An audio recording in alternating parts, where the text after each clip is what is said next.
Don't Hide the Scars, a weekly podcast focused on addiction and recovery. Created by the nonprofit PAIN, Parents and Addicts in Need, and founded by Flint Anderson. Dr. Jerry Jacobson, we welcome you to the Don't Hide the Scars podcast. Of course, Flint Anderson, founder of PAIN here, Jason LaChance, and we thank you for your time and sharing your personal experience and story with us. Thank you. My pleasure. To assistance.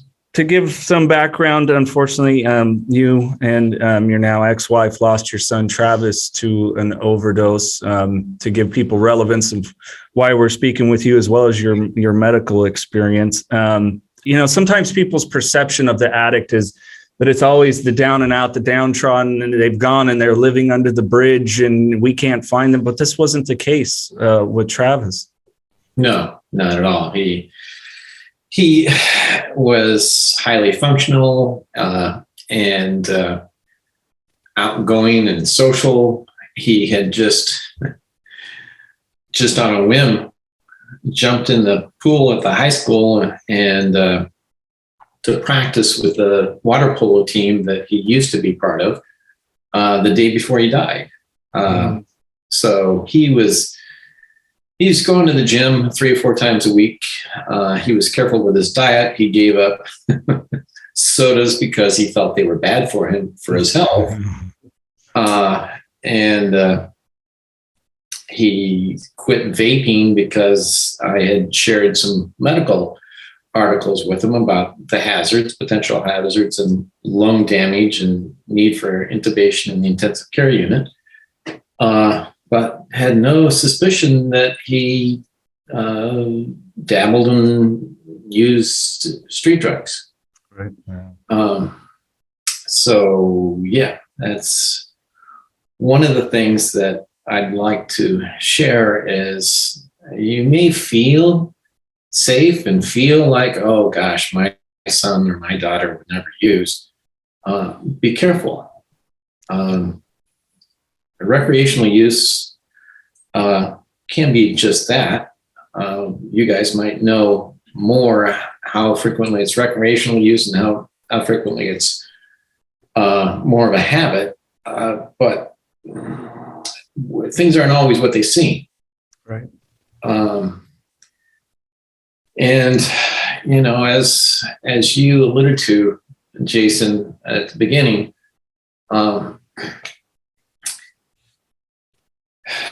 we in our country we've got a culture of drug use. Yeah. That's been present for decades. And you can go from a historical standpoint and read about it, or you can just sit back and listen at social parties. And it's a long ways from 100% of people, from my experience, but it's not uncommon to hear people tell stories of drug use in their younger years. Right. And laugh about it. And somebody listening may laugh about it. Or, whatever that person's using, I want some of that. Right. Yeah. Type comments. So it's, as you listen, it's kind of intertwined in the culture. And to a degree, it seems to have become almost like a rite of passage. Well, I want to try that, and I want to experience that. And fentanyl changes all that. Yes, it does. Quickly. Yeah. And there's where that's the frightening, horrifying, awful problem that we have is we have this culture that's been woven in our existence for so long. And then the acceleration of the deaths is just astonishing. I think it was 2019, 2017, there were 50,000 deaths. And in 2021, there was 107,000. Right. Yeah. And 70% of them are thought to be opioid, primarily fentanyl, synthetic opioid related. Right. And that's huge. And, the portion of the population that is at greatest risk is upper teens, 20s, early 30s, and, people just experimenting for the first time. Right. People have an established habit. People haven't used it for years and have some problem in their life. And, I've done this before, I'll just use this. Mm-hmm. And the problem is that you frequently don't know what it may be marketed as drug X, cocaine, Ativan, Xanax, oxy, meth, etc. But it may have a little surprise in there. Right. And that surprise recently has been fentanyl. The danger is that it's so much more toxic, so much stronger, I guess is the better use description. It's a very small amount of fentanyl. It could kill you. And we won't go into numbers or units and things like that, because as you mentioned, I'm a doctor that's worked in the emergency departments here in Visalia, California for 32 years. I retired recently, but when I worked, I would use fentanyl on a daily basis. Right, sure. When it's, the concentration and the correct dose based on the patient's weight, it can be used very effectively to manage the patient's pain and care for them very well. And then it wears off in about an hour. And so after the testing is done, you can reevaluate them and see whether their pain is controlled. And if the tests are all negative, if they're a candidate to be managed as an outpatient, or their pain has now come back and it's as severe or more severe, and they're going to need to be admitted to the hospital for further care, even if the imaging and the labs don't give a full explanation in terms of the cause. Sure. So it can be used very, very effectively. The problem is now it's pretty much replacing heroin. Right. It's much cheaper. It's easy to make, from what I understand, and it's being shipped in the truckloads. Right. In all kinds of ways. Thinking that,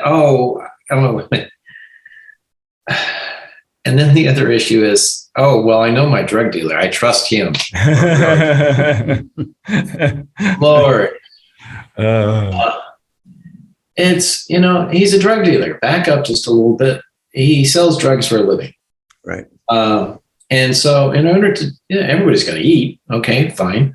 But in order to do that, you have to shade the corners off the truth sometimes. Mm-hmm. Yeah. And sometimes the drug dealers may not even know what's contained in the pills. Correct. Yeah. They may have bought it from a distributor in Mexico, the cartels out of China. We don't know. And often they don't know. So saying, I trust my drug dealer is one of the most foolish things you can say.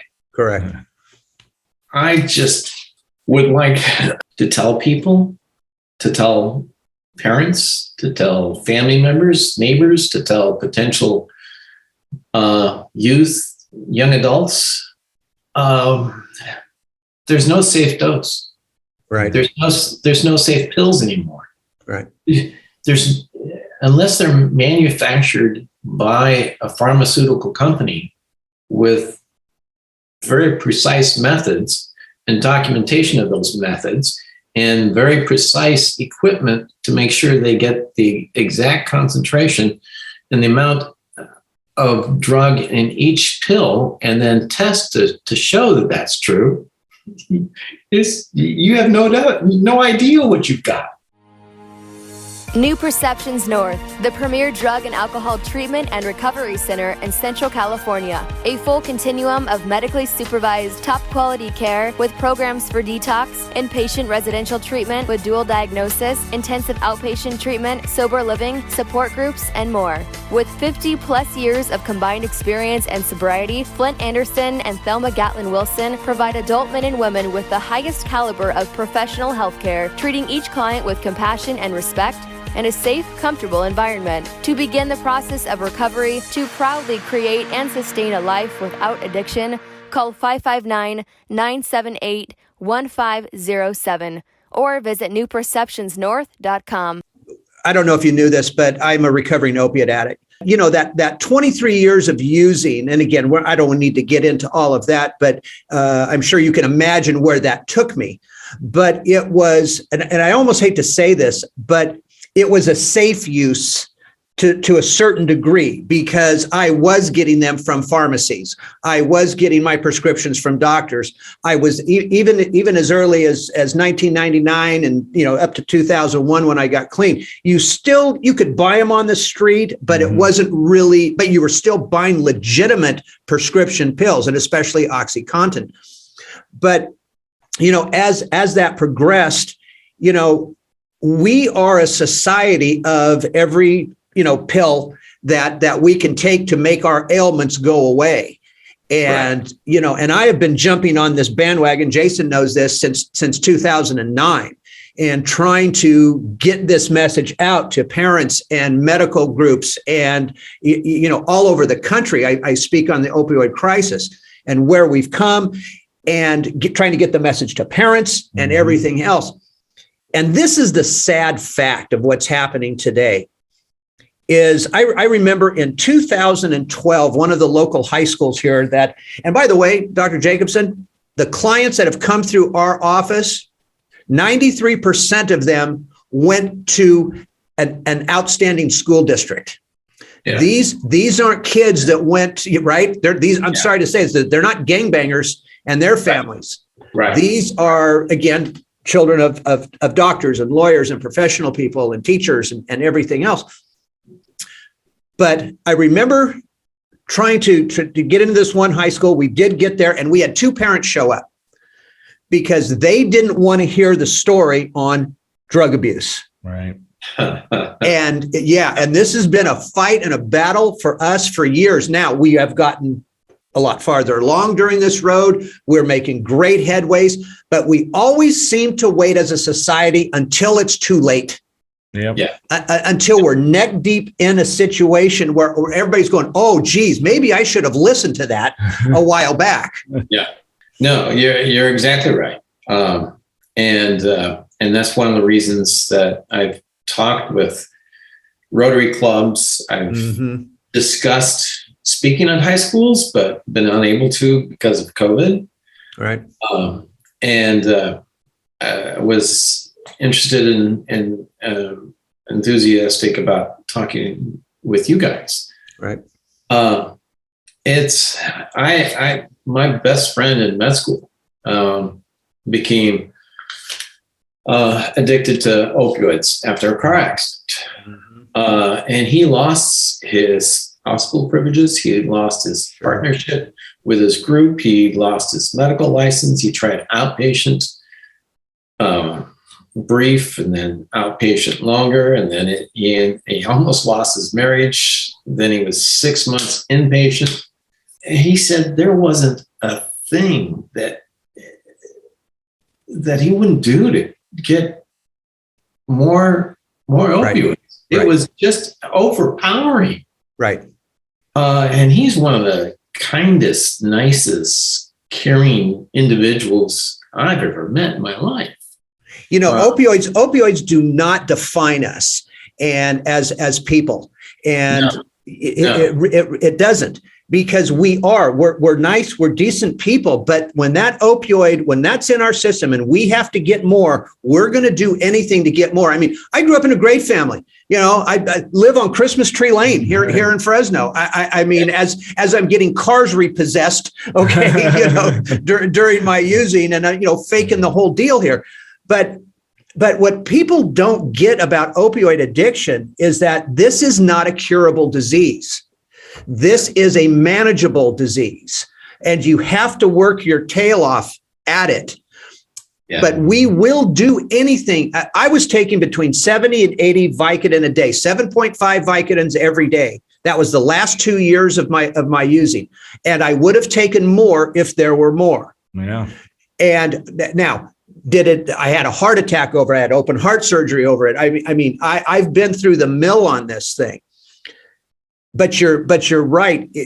But treatment takes a while. And that's one of the things we wanted to talk to you about a little bit today, was the treatment. I own a treatment facility as well. I actually own one in Hanford.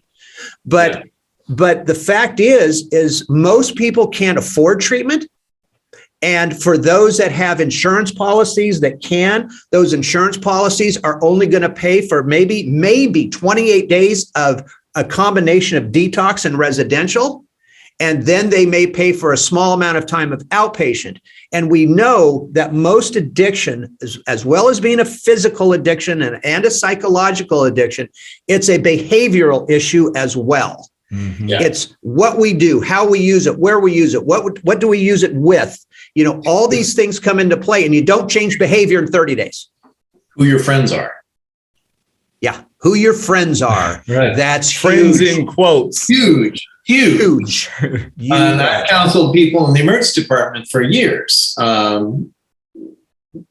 usually around alcohol use, but drug use as well.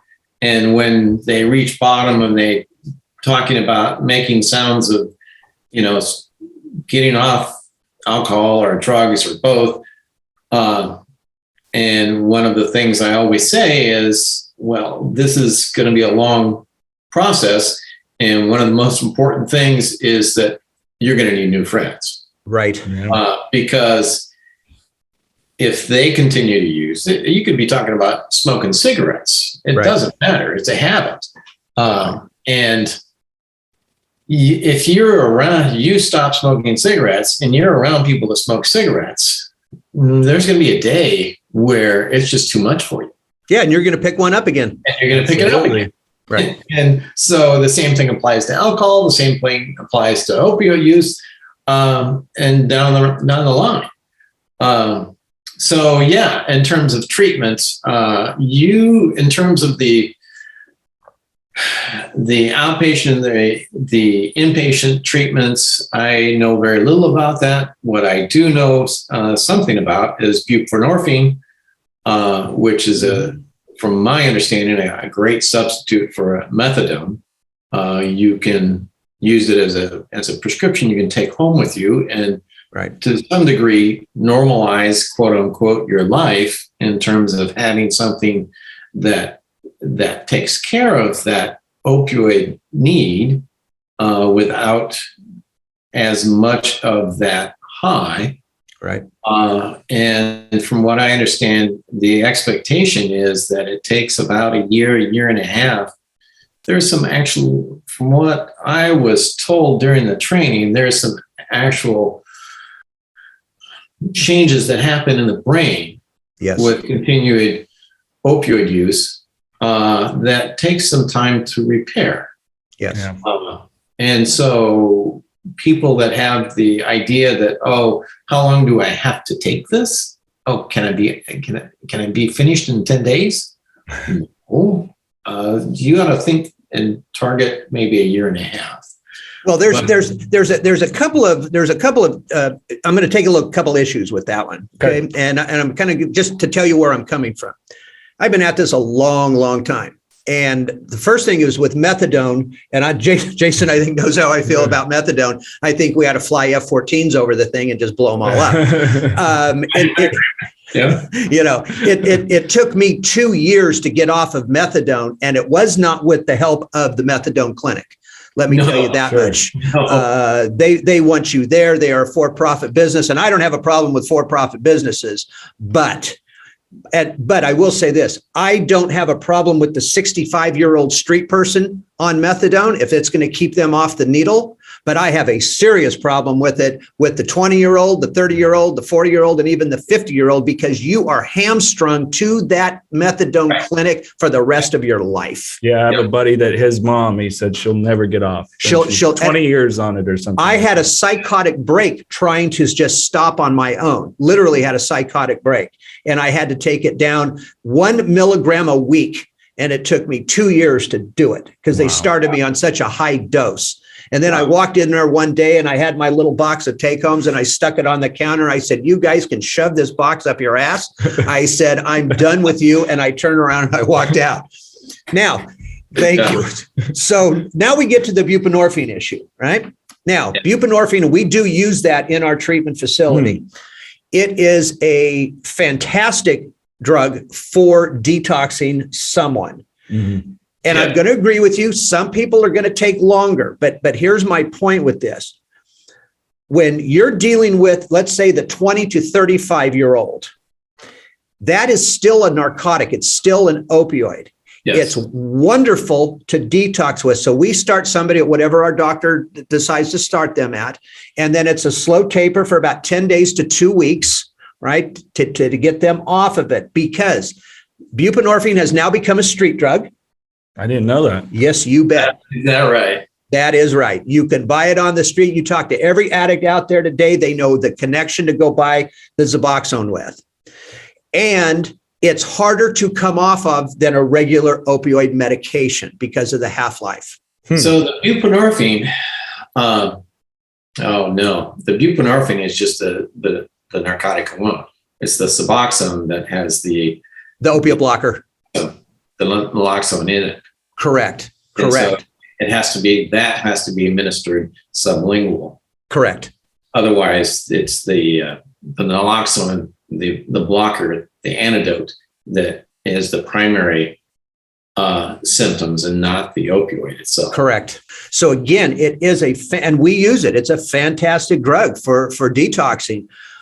But you start getting into long-term use of Suboxone or buprenorphine, you're going to be hamstrung to that as well. And it's going to take you a while to get off of that. And now you have to taper down off of it. That could take a couple, 3 years. But so there's that argument. I mean, the argument goes back and forth. So let me do some math on this too. So like you said, with these insurance things, and doctor, you're much smarter than me. So tell me if my math is pretty good here. So we're talking about with a change in behavior, let alone you're probably us addicts have created some pretty good gray matter in our brain, along with trying to adjust our neural pathways. An insurance company goes, you've got 28 days, you're going to be fine. So let me just pardon my language. Let me just say that's kind of shitty. I don't know. My math might be a little messed up. Maybe the insurance company's got a little better than I do, but I don't know. 28 days, not even 120 days, not even 365. Probably not going to change everything up there that needs to be changed. Right. No.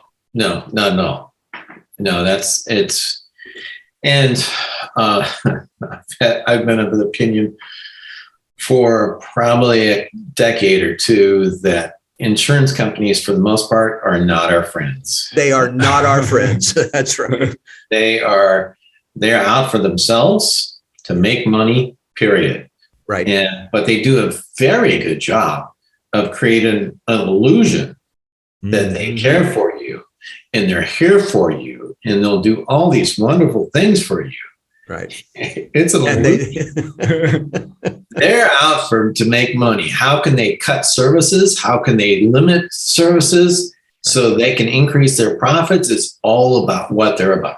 That's right. In fact, when we have somebody in our inpatient treatment, we have to fill out what's called utilization reviews in order to try to keep somebody for an additional 3 days or 5 days. And then we have to battle back with the insurance company to give them reasons why we need to keep that person there. And they're now hiring more and more people to, like you said, to figure out ways to cut the time down. Yeah. Because they don't want to have to pay for it anymore. So we have this enormous problem in the United States, and all we are hamsters in the cage. Right. We're just on that little wheel in that cage spinning and spinning, and we're not getting anywhere. I mean, this conversation, Jason could and Dr. Jacobson could take us into China and Russia and the cartel and the insurance companies, and there's no difference between the two, in my opinion. It's a nightmare out there today. Yeah, it is. And parents don't understand that. They think when they finally realize their kid or their loved one is in trouble, right? Of course, they're coming to us and going, okay, we're going to put our child in your care. And by the way, they're thinking, we need you guys to fix our kid. Yeah. We need you to cure our kid. And I want that same wonderful kid to come out that we lost a year or two ago. Yeah. Right. And it doesn't work that way. And if you got Medicare and Medicaid, you're done. You're screwed. Yeah. You're absolutely screwed. I can't tell you how many treatment facilities are in the valley here that don't detox. Sure. And let me tell you, as an opioid addict, as a recovering opioid addict, the number one reason why we don't get clean is twofold. We don't want to get dope sick. Oh, yeah. Period. Withdrawal is getting close to death. People, from what I understand, a lot of people would choose death over withdrawal symptoms. Right. And that now goes into the whole, look, I've been yelling about China since 2011, actually. And I work with DEA, I work with Homeland, I've worked with people in Washington, D.C. and here in the state of California. And everybody believes at this point that this is honestly China's covert war against the United States, because they are shipping this stuff in, like you said, by the truckloads. They're partnering with Mexico. It's coming over the borders. And until we stop that, and again, I don't have the answers. I wish I did, but we're in the third circle of hell here is what we are. Yeah. Well, what the point that people don't want to get to or refuse to get to or is that we've lost the drug war decades ago. When I talked, Nixon for war on drug, Nancy Reagan just said, just say no, all those kind of things. The supply is there. And from what I understand, any place in the country, if you want X, Y, or Z drug, you can find it. Yes. Mm-hmm. So I'm not saying anything bad about the police department, the FBI, Homeland Security, anybody. It's an overwhelming job. Yeah. And so bottom line is the cartels, China, whoever, the suppliers, well, let's just say suppliers. It doesn't really matter. They've won because the supply is there. Okay. So if you finally get to the point, I'm not saying you should stop attempts to limit it. No. But from a psychological, intellectual standpoint, you need to come to the realization the supply is there. Yes. And there's, even though we've spent millions, probably billions, in an effort to try to cut off that supply, we've failed. Yes. Mm-hmm. And I don't see that turning around. So all we're left with is the demand. Correct. And so it's going to be education. Right. And it's going to be understanding that of the dangers, and that our drug culture has been woven into, the fabric of who we as a society, as a group is going to have to change if we want to stop the escalating, huge escalation of deaths of teens and young adults. I couldn't agree more. Yeah, because the control is all in our hands. One, the parents have to wake up, and I was one of those people that was blissfully ignorant, and when I had very little excuse for it. Here I am working in the emergency department. I've resuscitated and given and saved people's lives for years. Right. But my son and his friends did this magical job of hiding it, and the behavior and the signs that I was looking for weren't there. Right. And so my message is, don't wait for signs. Right. Because the risk is there. They could die on the first time they take a street drug. Right. Yeah. Right. So unfortunately, I talked about drug use with my son and the dangers, but I probably talked about safe sex from sexually transmitted disease and pregnancy risk more than I did about street drugs, Right. because of my perceived risk. Right. And here I am working in the emergency department. Right. But he just sold me on by his behavior and by his lack of showing signs Right. that he wasn't using. Mm. What I'm trying to say is you can't trust that. Do you know one of the first things I tell parents is that, because they ask me all the time, what are some of the initial signs? And I'll say, is your kid in a good mood? And they'll go, well, yeah. I'll go, well, he should be pissed off about something. Okay. So if he's in a good mood, there is something wrong here. Okay. And think about that, because when you first start taking opioids, that's what it makes you. It makes you feel fantastic. It actually gives you a little bump. It doesn't necessarily take you down. It gives you a little rush. I used to start off in the morning in the course of my addiction, taking 7 to 10 Vicodin just when I woke up. And that would give me this boost that I could go out and kick ass during the day for about 5 hours. And then, 4 o'clock would hit, and then I'm in a corner with drool coming out of my face. But the reality is they're kids. We all assume that when they start to hit 17, and then of course, when they're 18, that these are now all of a sudden magical adults, right? Mm-hmm. Yeah. Well, doctor, as well as I do, that brain doesn't become fully mature till the age of 26, and that's without drugs and alcohol. Yeah. So you're still dealing with an immature kid, right? But they look like men and full-grown women here. Yes, And so now you've got these kids, and every parent wants to believe it. I'm a parent. Every parent wants to believe their kid. I'm not doing it. You don't want to accuse them. Correct. Right. Something you have no evidence to support your accusation. Right. So what you do is go to them, out of care and love, and say, I'm concerned because of this. Mm-hmm. And the dangers of using street drugs once can be death. Correct. And if you get tempted, if you're hanging out with friends that use it, picture your family, your parents, your grandparents, your aunts, uncles, cousins, your neighbors, your friends in school, attending your funeral. Correct. And the emotional pain that your actions is going to result in.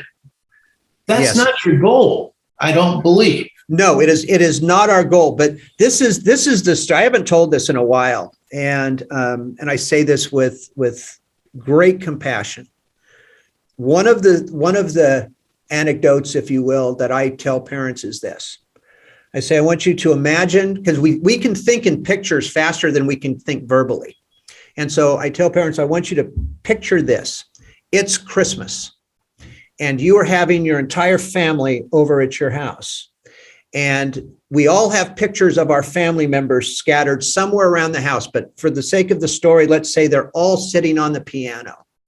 And we've got pictures of grandma and grandpa and brothers and sisters and aunts and uncles and cousins and God knows what else. And there's a picture of your son or daughter on that piano at 16. And now it's 5 years later. And you're having all your relatives over to your house again for Christmas.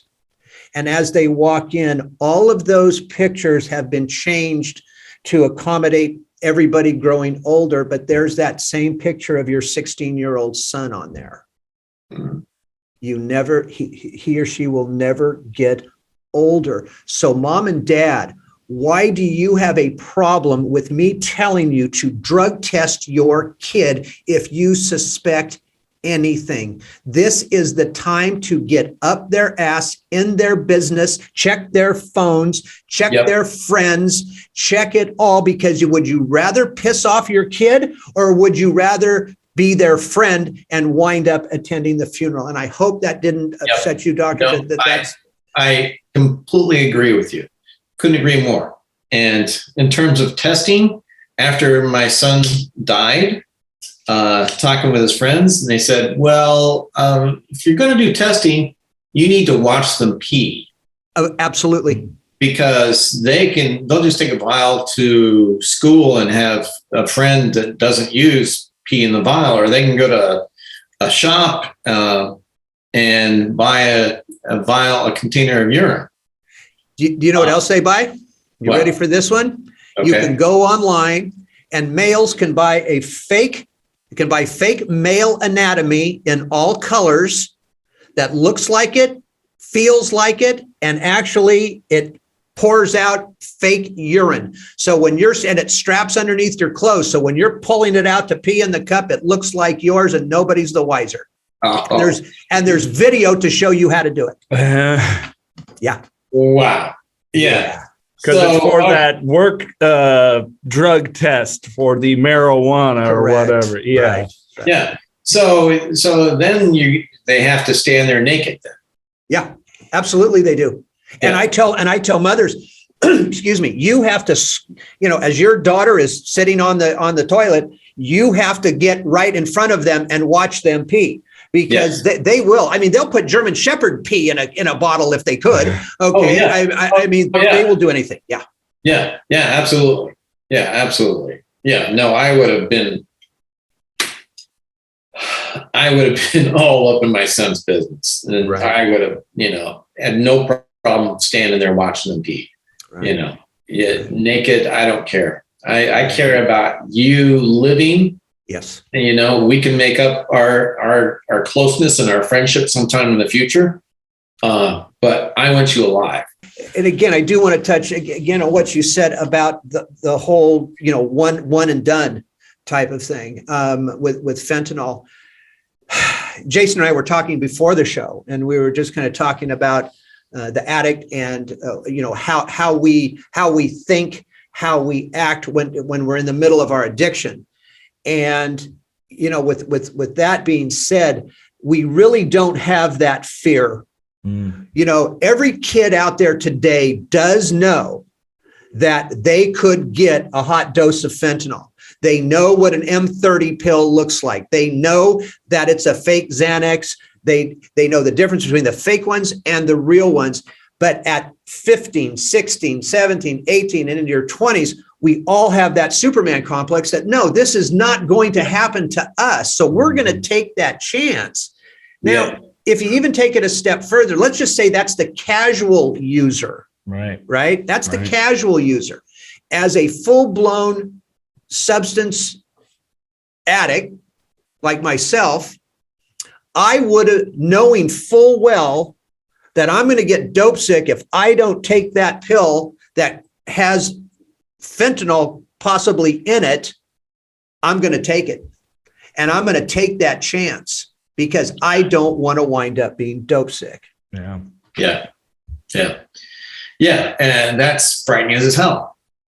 People need to hear that.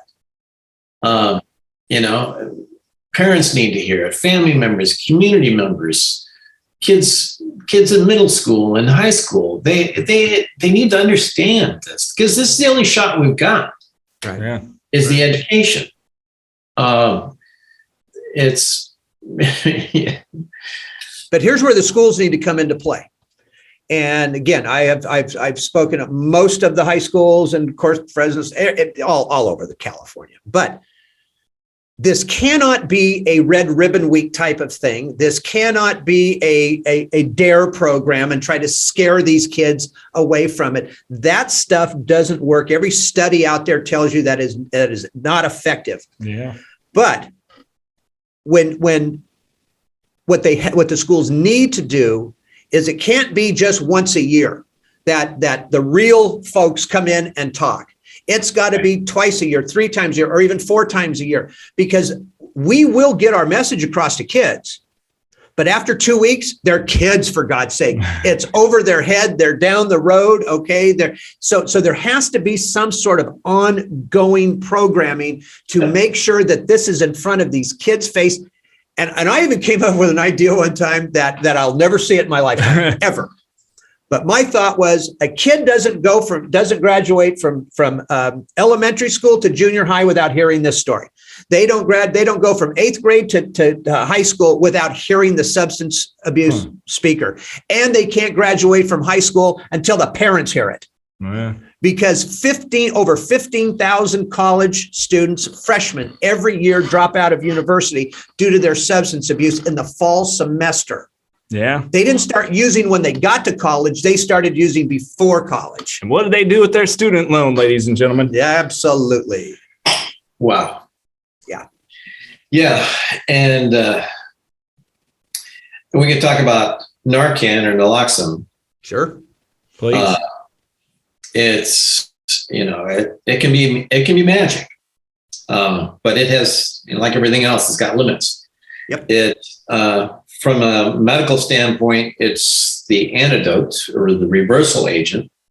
And it can take somebody who's no longer breathing because they had a lethal dose of fentanyl or any other opioid and make them wake up and start breathing. It's magical. Mm-hmm.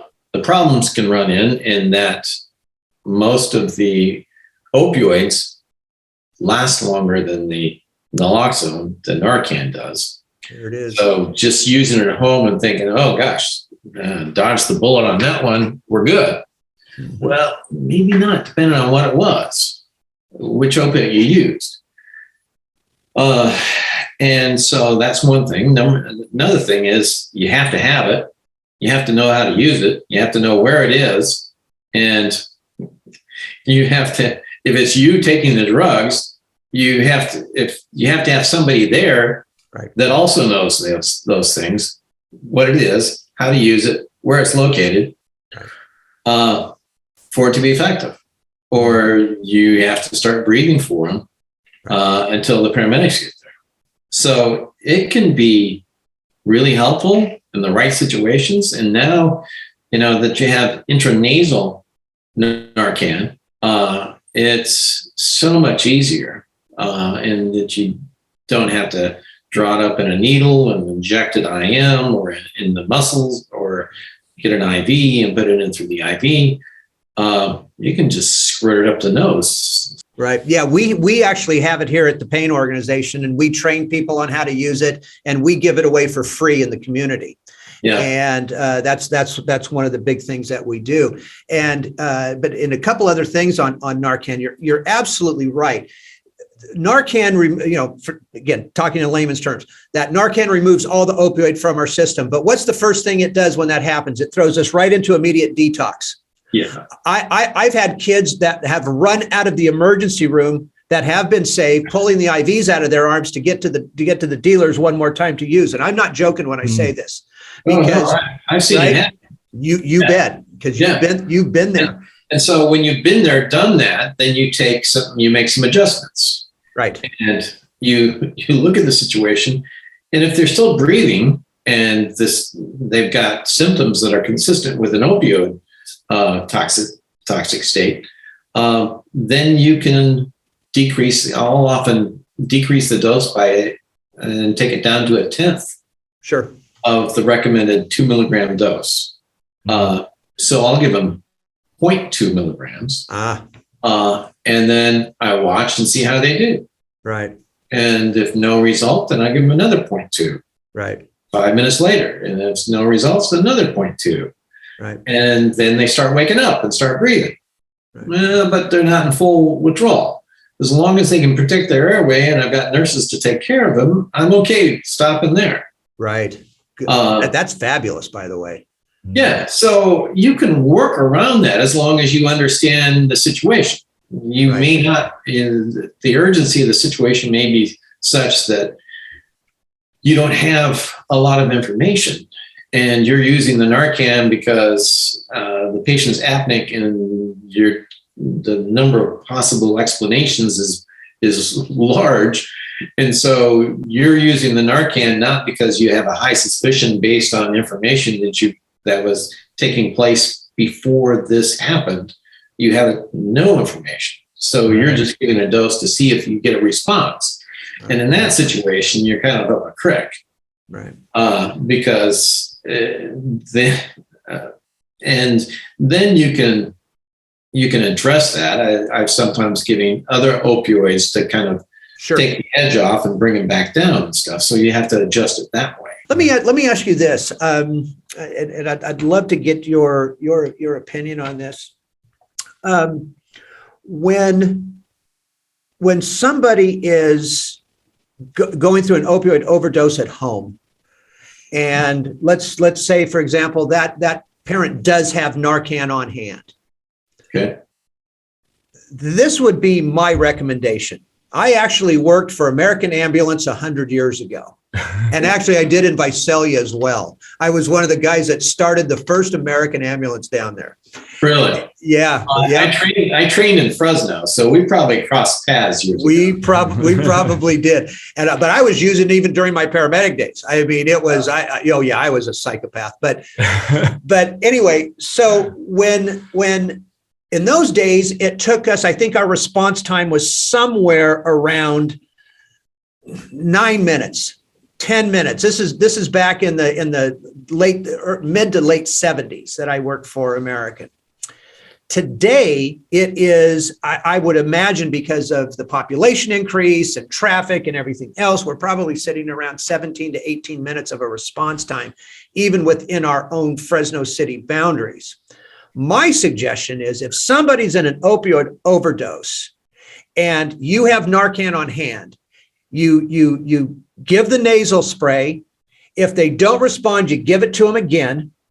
And at that point, if you have more, you throw that kid over your shoulder, you put him in your car, you call St. Agnes, say, my ass is on my way with your kid. I'm not waiting for the paramedics, because the only thing the paramedics are going to do is start a main line and they're going to give them Narcan. Am I right or am I wrong? And what would be your suggestion on that? Well, a lot of your information is correct. Most all your information is correct. And so in support of your thought process, years ago, I was working a shift in the emergency department at Clovis Community, and I talked with the surgeon on call, and he came in to see this pediatric case, and we determined that the patient had a bowel obstruction. And it was a remarkably busy night. And he had a grave concern of the child's well-being from a time standpoint, was concerned that there was going to be dead bowel, which can result in all kinds of bowel resection, death, chronic problems. So he had similar concerns of waiting for the paramedics to get there and then establish an IV. Well, we had an IV, but go through their protocol and then get on the road and transport him around the Valley Children's. Mm-hmm. And he just gave a smile and says, I'm going to take him in my car. Yeah. So he just threw the patient in his car and drove him over. Mm-hmm. But the important difference in this scenario is we're talking about a surgeon with decades of experience who's not the parent, right, driving. Right. So the danger I would see is the parent who almost practically saw their child on the edge of death, put him in the car, and then try to drive safely. Oh, goodness. I don't see that going well. And then if the patient stops breathing, then what are they going to do? Sure. That's my concern. So I hear your thought process, and I agree with your thought process, but when it gets down to it, I would not recommend that unless you've got a physician who happens to be next door and volunteers to take them, or something like that can be a little less emotional. and have an additional person that, if it's clear that it's an opioid overdose or poisoning, that they're capable and willing to do mouth to mouth. Rare would somebody have an ambu bag, but because if you have a respiratory arrest, well, you're going to cause a traffic accident, or are you going to address and keep your child from dying? Sure. That's a tough decision. Yeah, it is. Point well taken. Absolutely. I love your response. Thank you. Yeah. Well, Doctor, is there anything else you would like to learn from your personal perspective, the things that you've been through that you would like to share with the listener? My only thing is, don't be fooled like I was. And we're living in the pandemic situation analogy is too raw to use it now, but I'm going to do it anyway. It's when we had people during the pandemic that was filling the emergency department and filling the intensive care units, when we were running out of ventilators to keep them alive. We're in a similar situation with opioid overdoses and poisonings right now. So this is a full-out 4-alarm fire.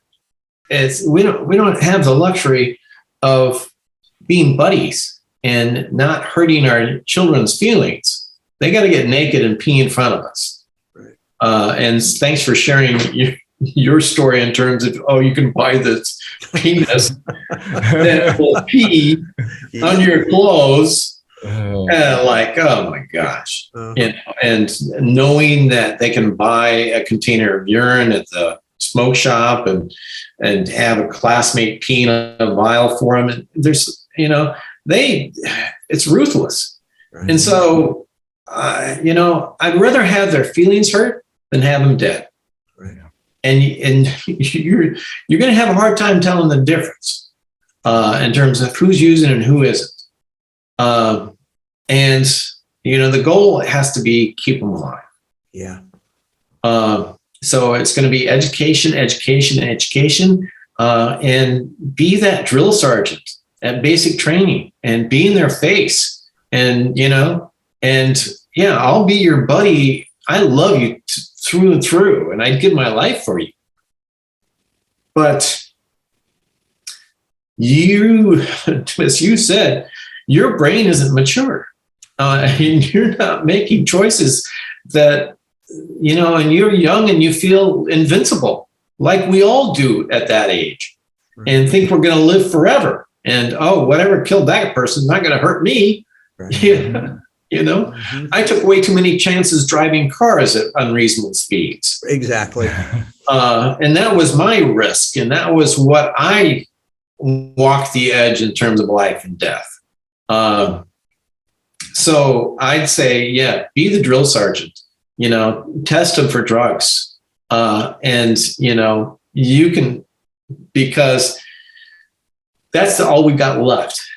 The supply is there. And so if they can get whatever they want, whenever they want, you have to educate them. You have to test them. You have to be that drill sergeant. You have to be in their face. And if you can sell them to do it and go along with it, great. But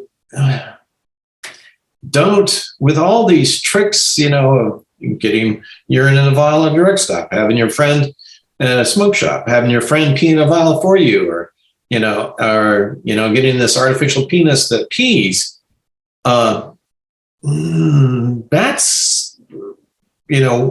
That's jungle warfare. Right. And you have to respond. It's important to respond, in a strong way. So I just pray and hope that nobody else, as few other people, have to experience the loss of a child. It's not the way it's supposed to happen. Right. Kids aren't supposed to die first. So Yeah, piss them off. Fine. Test them. Prove it to yourself. Prove it to them that they're not using. You know, there'll be times to, and as they mature and they understand the concern and look at what's happening in the society, they'll forgive you. They'll understand it. You'll work through it. Right. But don't end up with a dead child because you didn't want to hurt their feelings. So, anyway. Thank you, Dr. Jacobson. My pleasure, guys. Dr. Jacobson, thank you so much, sir. You're a good man, and we appreciate everything that you said today. And I'd love to sit and talk with you again sometime. But it's a deal. Keep up the fight, my friend. Thank you so much. If you or a loved one is struggling with addiction, please don't waste another minute. Start the road to recovery now. Call Parents and Addicts in Need at 559-579-1551. Or if you have a story to tell, connect with us, 559-579-1551. Parents and Addicts in Need is based in Fresno, California. For more info, visit gotpainusa.org.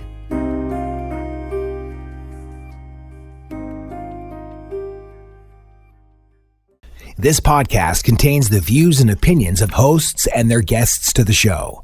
The content here should not be taken as medical advice. The content here is for informational purposes only. And because each person is sharing their unique perspective, please consult your healthcare professional for any medical questions. Views and opinions expressed in the podcast and website are our own and do not represent that of our places of work. While we make every effort to ensure that the information we are sharing is accurate, we welcome any comments, suggestions, or correction of errors. Privacy is of the utmost importance to us. For those wishing anonymity, people, places, and scenarios mentioned in the podcast have been changed to protect confidentiality at the request of certain guests. This website or podcast should not be used in any legal capacity whatsoever, including but not limited to establishing standard of care in a legal sense or as a basis for expert witness testimony. No guarantee is given regarding the accuracy of any statements or opinions made on the podcast or website. In no way does listening, reading, emailing, or interacting on social media with our content establish a doctor-patient relationship. If you find any errors in any of the content of this podcast or blogs, please send a message through the contact page.